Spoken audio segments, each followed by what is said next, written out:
Tonight, while you sleep, your cardiovascular system will either protect you or quietly work against you.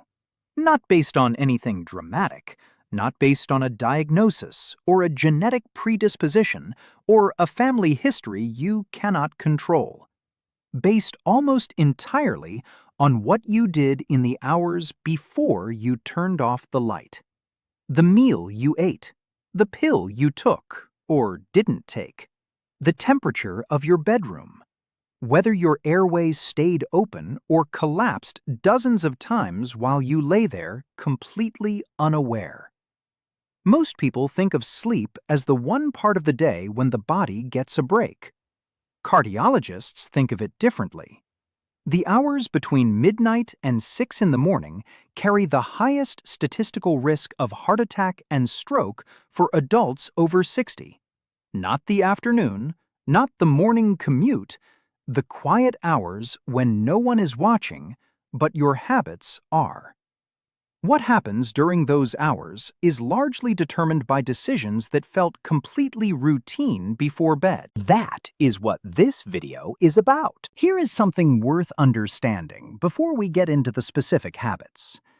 After 60, the cardiovascular system's nighttime behavior changes in ways that most people, and many physicians, never fully explain.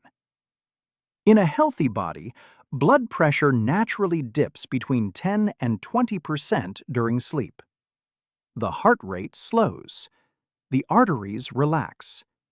It is a biological reset that your body has been running every night of your life.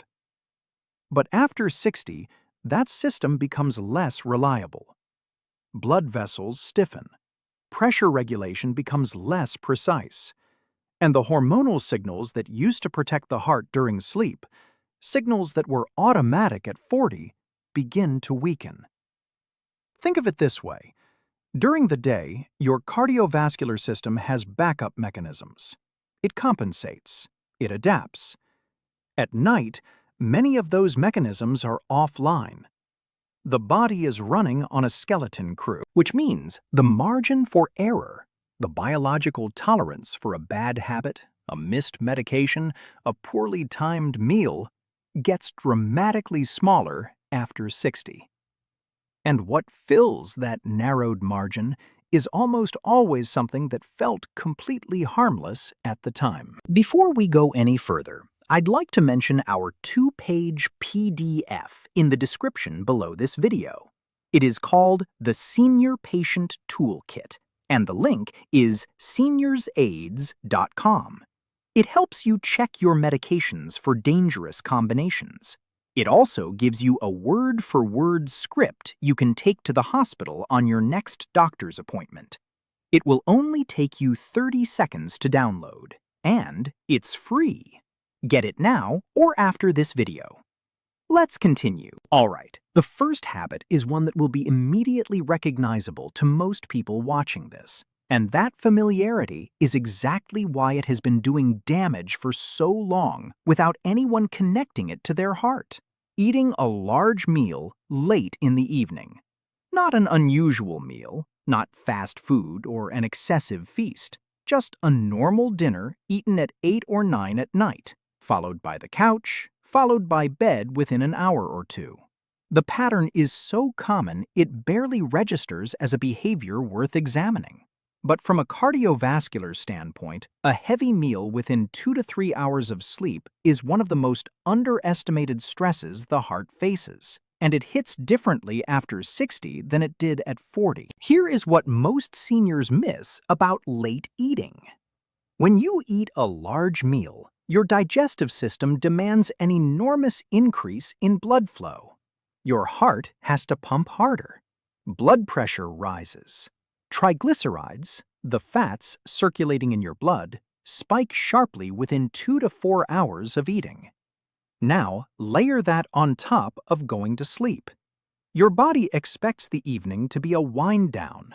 Instead, your heart is managing a full digestive emergency while simultaneously trying to shift into its nighttime recovery mode. Those two demands are in direct conflict. And in a body over 60 with any degree of arterial stiffness, that conflict has real consequences. Elevated nighttime blood pressure, impaired sleep quality, and an increased risk of cardiovascular events during the hours when the body is least equipped to handle them. A patient I treated for years, retired engineer, careful man, genuinely attentive to his health, could not understand why his nighttime blood pressure readings were consistently 15 to 20 points higher than his daytime numbers. His medication was appropriate. His daytime habits were reasonable.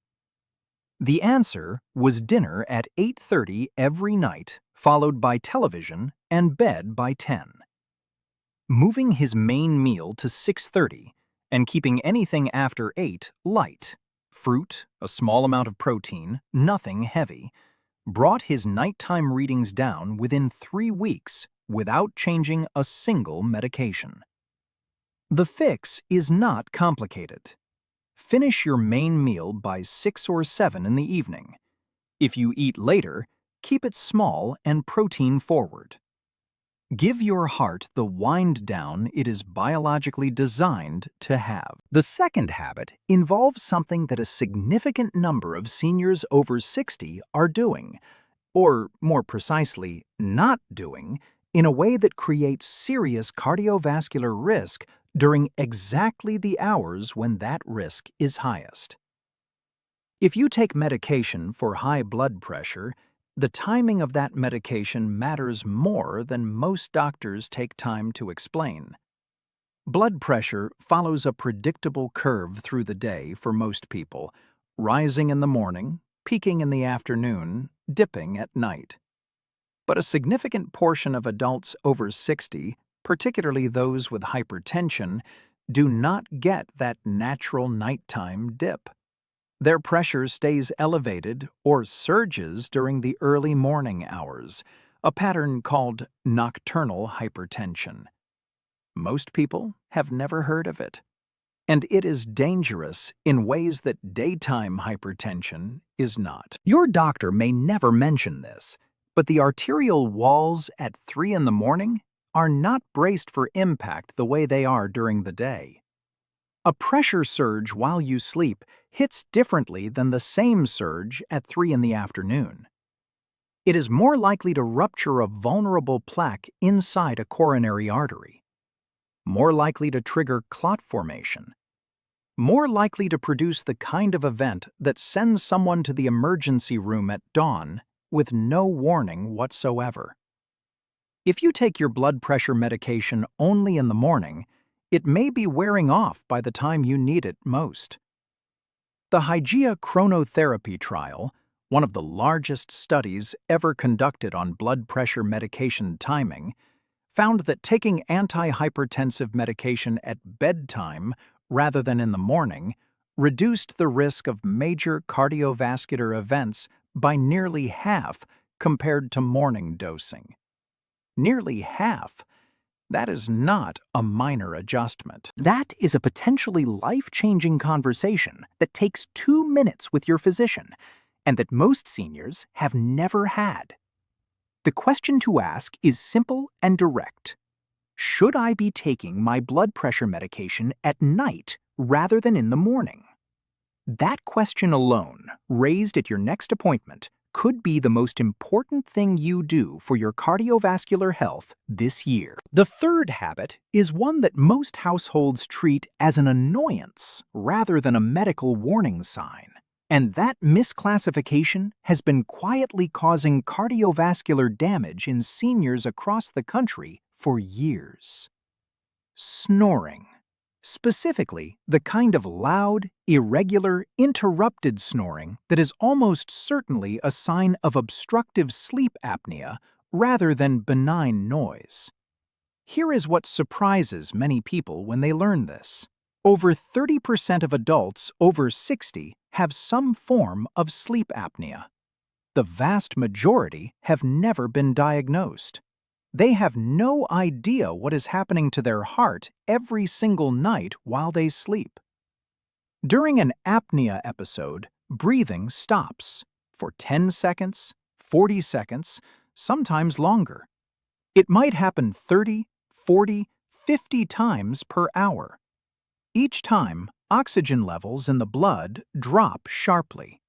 The brain registers a crisis and fires off a stress response. Adrenaline, cortisol, a sudden spike in heart rate and blood pressure. Your heart jolts awake while the rest of you is still asleep. Night after night, year after year, with no one in the room aware it is happening. Sleep apnea is directly associated with a 3 times higher risk of heart attack. It is strongly linked to atrial fibrillation, an irregular heart rhythm that itself dramatically raises stroke risk.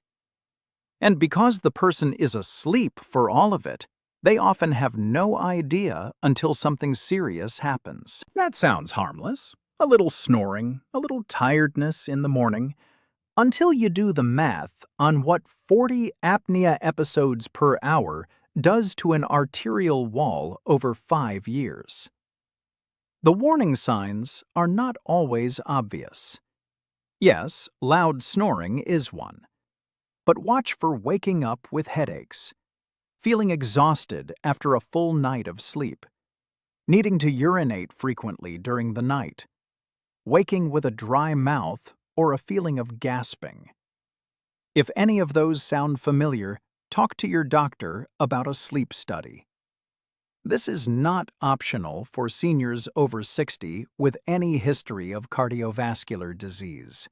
It is part of taking your heart seriously. The treatment, most commonly a CPAP device, is not glamorous, but patients who comply with CPAP therapy show measurable reductions in blood pressure, lower rates of atrial fibrillation, and significantly reduced cardiac risk. One device, one habit, real protection. The fourth habit is driven by entirely logical reasoning, which is exactly what makes it so easy to overlook. Many seniors deliberately limit how much they drink in the evening. The reasoning makes complete sense. They want to avoid waking up at 2 in the morning for the bathroom. Getting up at night is uncomfortable. It disrupts sleep. It increases fall risk. So they stop drinking fluids after dinner, sometimes after 4 in the afternoon. Reasonable thinking. But from a cardiovascular standpoint, going to bed even mildly dehydrated is a meaningful risk factor that almost nobody discusses. When you are dehydrated, your blood becomes more viscous, thicker. It does not flow as freely through your vessels. For a young cardiovascular system, that is a manageable inconvenience. For a person over 60 with arterial stiffness, reduced circulation, and blood vessels that may already be narrowed by decades of low-grade inflammation, it is a very different story. Thick blood moves slowly through already compromised vessels. It is more prone to forming clots. And here is the timing problem most people never consider. During sleep, your heart rate naturally slows. Blood moves more slowly through the system anyway.